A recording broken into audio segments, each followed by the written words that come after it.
Bonjour à tous, bienvenue sur la démo Cadicache. Cette vidéo est consacrée à la présentation du clavier intuitif de l'interface 1, c'est-à-dire l'interface principale. Pour visionner nos autres vidéos, vous pouvez les retrouver sur notre site internet comedia.com à la rubrique Tuto. Si vous souhaitez reproduire en temps réel les actions de cette vidéo, vous pouvez vous connecter à la caisse démo en ligne via nos sites internet cadicache.com et comedia.com à la rubrique caisse digitale. Puis cliquez sur le bouton démo en ligne. Également, si vous êtes sur un petit écran, appuyez sur la touche F11 de votre clavier afin de passer votre navigateur en mode plein écran. Enfin, et pour terminer cette introduction, si vous êtes sur la caisse démo en ligne, vous remarquez que les mots de passe sont déjà pré-remplis. Cliquez sur le bouton valider pour vous connecter. Pour information et par mesure de sécurité, le clic droit est désactivé sur le logiciel. Je me connecte en mode classique, c'est-à-dire à partir d'un PC ou tablette autorisé. Nous avions vu sur une vidéo précédente les différents modes de connexion, à la fois à l'extérieur du magasin, en mode externe avec 2 mots de passe, etc., le mode classique. Donc là, je me connecte normalement. On y va. Voici donc l'interface principale, celle que nous avons mis par défaut sur notre logiciel de démo. Vous avez peut-être une autre interface mise par défaut, donc là le fond de caisse je passe, vous faites comme moi, vous passez, quelle que soit votre interface. Ici j'ai des rappels programmés pour la journée avec cet utilisateur connecté, je passe également. Donc nous avons également ici choisi de mettre en option l'interface 2. Peut-être que vous avez une configuration qui est comme la nôtre. Donc sur l'interface 2, lorsque vous y êtes, pour revenir à la 1, comme d'habitude, vous cliquez sur l'interface 1. Bien. Ici, qu'est-ce que je remarque en premier lieu? Ce sont les couleurs qui vont m'indiquer des actions prioritaires, des éléments, et ainsi de suite. Donc, je suis en thème gloss. Si je modifie mon thème, et ça c'est à la portée de n'importe quel utilisateur, même un simple vendeur, par exemple, je vais prendre ici le Zen, je retrouve tout de même mes couleurs, que ce soit sur l'interface 1, 2 ou autre, et ces couleurs donc sont toujours là pour m'indiquer mes priorités. Je vais repartir ici sur le gloss, voilà. Et nous allons regarder ces fameuses couleurs liées à notre clavier, clavier digital en bas, là. Et nous allons commencer par le rouge. Alors, je fais ma petite bulle d'aide qui, elle aussi, va me rappeler les couleurs. Le rouge, position actuelle. Le vert, suggestion d'une action immédiate ou prioritaire. Le jaune, le programme vous informe d'une action possible, mais non prioritaire. Et le blanc, pareil, une option possible qui n'est pas prioritaire. Idem pour le haut. Que ce soit le bas, le programme au milieu ici ou le haut, ici la déconnexion, donc c'est pas prioritaire dans la mesure où je vais me déconnecter simplement à la fin de ma journée. Si je veux reconnecter un utilisateur, on a vu ça dans notre vidéo précédente, je peux le faire à l'aide des fenêtres qu'on a ici sur nos pages d'accueil, que ce soit telle interface ou l'autre interface. Vous voyez, par exemple ici, je suis avec des mots S, donc là je vais le faire avec notre interface en option, l'interface image, on l'appelle également, l'interface rapide. Donc me revoilà avec des mots 1. Donc ce bouton, donc vraiment pas très utile, sauf en fin de journée. Ici, le bouton pas très utile, mais très important aussi, vu que ce sont mes notes personnelles, mon post-it, que je peux actualiser et modifier au quotidien. À côté, là j'ai une alerte, le rouge, c'est tout simplement un rappel personnalisé. D'ailleurs, j'ai eu l'alerte à l'ouverture de la caisse. Donc ici, le bouton est rouge, je vais en arrière pour voir ce qu'il y a. Effectivement, c'est ce rappel que j'avais programmé via mon calendrier à cette date, qui n'a pas été validé. Donc je peux le valider, bouton bouton vert, forcément, hein, c'est une priorité. Si je veux modifier quelque chose, toujours pareil, bouton vert, priorité. Voilà, donc j'ai toujours maintenant la possibilité d'y retourner. Hein, là, je vais aller au jour d'aujourd'hui. Eh bien, je peux retourner, bouton jaune, non prioritaire, hein, parce que là, c'est pas, vous voyez, je peux aller voir celui d'avant ou les futurs, peu importe. Et donc, ça me permet de naviguer uniquement, c'est une priorité secondaire. Ici, pareil pour mon bouton de réassort de mes stocks, hein, là j'ai des alertes, donc j'ai des réassorts à faire. Le gris, eh bien c'est comme le blanc, c'est-à-dire qu'il n'y a rien dedans, hein, je peux l'ouvrir, facture différée, ben j'en ai pas. Par contre, j'ai une facture qui est soldée, vous voyez, c'est vert. Voilà, donc je vais aller dans mes soldés, donc j'ai bien ma position, facture soldée. Action secondaire, ici, ouvrir cette fameuse facture, ou ce devis, voilà. Ici, je peux voir en action secondaire, mais vraiment, voilà, la facture, revenir au devis, imprimer, voilà.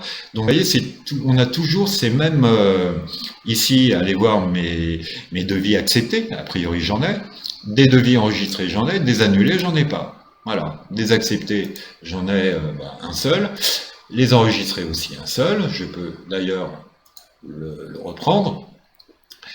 Vous voyez, je peux ici éditer et rouvrir mon devis, quitte à le refaire. Voilà, et là je reprends l'intérieur de mon devis. Voilà, et je vais pouvoir donc le modifier, voilà, comme je le sens. Donc c'est toujours, vous voyez, on a le vert, c'est vraiment pour nous suggérer, ça nous évite de rechercher, de lire même ce qui se trouve sur les boutons. Avec un peu d'habitude, on ne lit même plus l'intitulé du bouton. Également, je pars dans le Z, vous voyez, action secondaire, parce que j'ai l'autorisation d'y aller, hein, forcément. En tant que vendeur, peut-être que vous ne l'avez pas sur votre caisse de démo. Ici, je peux donc, on me suggère le graphique. Pourquoi pas les graphiques? Allez, catégorie. Allez, je vais chercher une catégorie, avoir des renseignements sur une catégorie. Là, voilà, tiens, pour le mois de février, j'ai que ça, ici. Et bien voilà, là, j'ai tout simplement, sur ma catégorie, boisson chaude, ici, ce que j'ai. Et j'ai mon Z, mon graphique, ma catégorie d'allumé. Voilà, pareil, si je pars sur mes règlements, hein, j'aurai exactement pareil. Vous voyez, là, j'ai mes règlements, mes cartes graphiques, ainsi de suite. Même si je change de sous-catégorie, là je suis dans mes espèces, et bien ma bulle, elle, n'a pas vraiment bougé, mon clavier non plus, dans la mesure où je suis dans une sous-catégorie de modules. Ici, je pars dans mes périodes pour avoir un chiffre d'affaires global. Ben là, par contre, mon clavier a été modifié, tout comme ma bulle. Également, si je vais ailleurs. Hein. Donc tout est fait comme ça, on s'y retrouve, mais vraiment très facilement. Nous avons des vendeurs et des vendeuses qui viennent de chaînes de distribution et qui avaient des caisses très compliquées, complexes. Voilà, et là, en quelques instants, elles s'y sentent complètement à l'aise. Ici, pareil, en rouge, j'ai des alertes, comme quoi que mon mois de janvier a bien été clôturé. D'accord. Et je peux ici ressortir le PDF pour mon comptable ou lui envoyer directement tout en Excel. Hein. J'ai toujours, vous voyez, ici, exercice, je suis dans mes exercices. Voilà. Ici, on me demande un retour, donc retour, pourquoi pas, oui. Mais j'aurais pu directement ici, vous voyez, avec mon bouton en haut, là, retourner à l'accueil. Voilà. Également sur l'interface 2, c'est le même principe, hein, quel que soit aussi le thème choisi. Ici, je vais sur mon interface 2. Alors très souvent, d'ailleurs, je remarque à ce sujet des caisses qui ont ici image article en blanc. Donc ça veut dire que les images ne sont pas actives en fait hein, sur mon ticket. Donc lorsque je reprends un ticket, eh ben, je m'aperçois que tout est voilà, on a les boutons et je peux rajouter bien sûr quelque chose, mais bon, je n'ai pas les images. Et j'ai des gens qui me disent oui, c'est bien, mais j'aimerais bien avoir mes images, etc. En fait, on peut ici tout simplement appuyer sur son bouton. Ouais, voilà, et c'est fini. Et donc là, je suis bien avec mes images actives.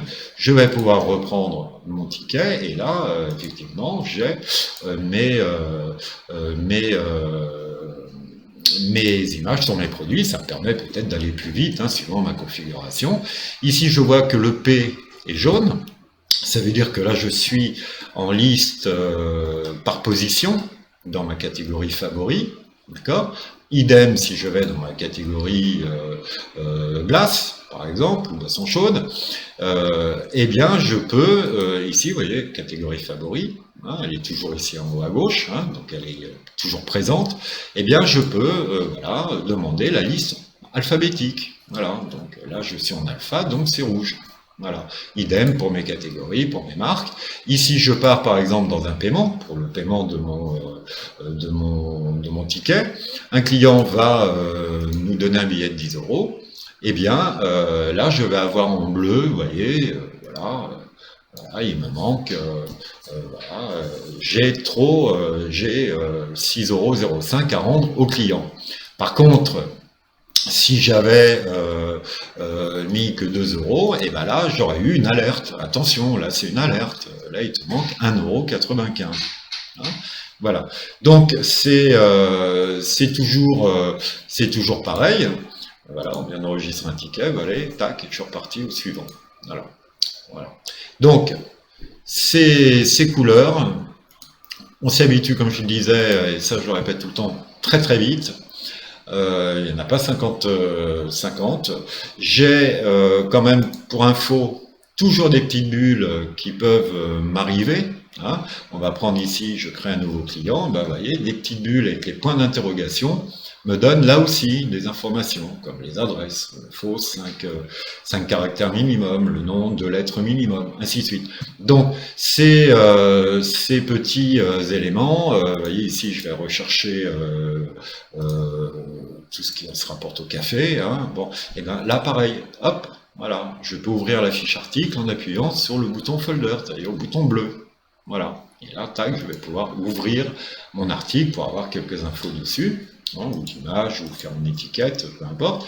Mais c'est toujours bien regarder tout ce que vous avez dans Candy Cash, aussi bien de ces couleurs intuitives, ce clavier, hein, il y a 170 claviers qui vont se croiser très régulièrement, d'après ce que vous faites, et bien, toujours bien regarder ce qu'ils vous proposent, parce que des fois, ben, on n'y pense pas. On n'y pense pas, c'est comme la bulle, beaucoup de gens n'y pensent pas, et la bulle nous suit absolument, absolument partout. Et lors d'un ticket avec cette interface 1, hein, donc là on va reprendre un ticket en cours, celui qu'on avait tout à l'heure, voilà, eh bien c'est pareil, je veux ici écrire, je sais pas moi, un texte sous la ligne du ticket, hein, c'est-à-dire que ça sera écrit sur la ligne du ticket, ben, je valide ici, hein, ou je fais tout simplement entrer avec mon clavier si j'ai un clavier, voilà, mais vous voyez, on est toujours sur le rappel de ces couleurs. Ici, je rentre avec ma douchette vite fait un autre produit. Eh bien, c'est pareil. Je peux ici recréer une ligne supplémentaire si je veux changer, par exemple, offrir un café. Ben, celui-là ici, tac, je mettrai 0 et je validerai tout simplement. Donc là, j'ai bien 2 lignes ici, sachant que si je devais par contre rebiper un produit, eh bien, il se remettrait obligatoirement dans ma ligne. Hein, forcément, qui est mes expressos là offerts. Hein. Nous avons, pour en finir, bah ici aussi d'ailleurs sur l'interface 2, hein, on dispose des marques et des catégories pour aller chercher ici sa boisson froide et on va prendre son coca. Voilà. Et là on a rajouté donc un coca qui est ici. Pour la petite histoire, quand même, un rappel à chaque fois, les prix sont décroissants sur les tickets. Donc, vous voyez, ici, je vais le valider, voilà. Et si je valide mon ticket, eh bien, je vais avoir vous voyez ici, mes 3 expressos offerts, là, ils sont vraiment en bas de ticket. Voilà, et même lorsque je l'enregistre, le client l'aura en bas de son ticket. Donc ça vous permet, vous voyez, de repérer très vite les produits qui ont été offerts, et ainsi de suite. Donc ça, c'est une petite parenthèse. Toujours est-il, n'oubliez pas également le document PDF, la notice. Vous sélectionnez ici votre version. Ça, je le répète à chaque tuto. Toujours entre 100 et 200 pages de blabla, entre guillemets, qui va pouvoir vous dépanner, hein, si vous en avez besoin. Ici, par exemple, là, menu supérieur. Ne l'imprimez pas, c'est remis à jour très très souvent, et donc c'est pas la peine de l'imprimer, sinon vous allez avoir un document qui sera complètement dépassé. Je vous remercie de m'avoir suivi sur cette vidéo, et je vous dis à très bientôt pour une démo Candy Cash.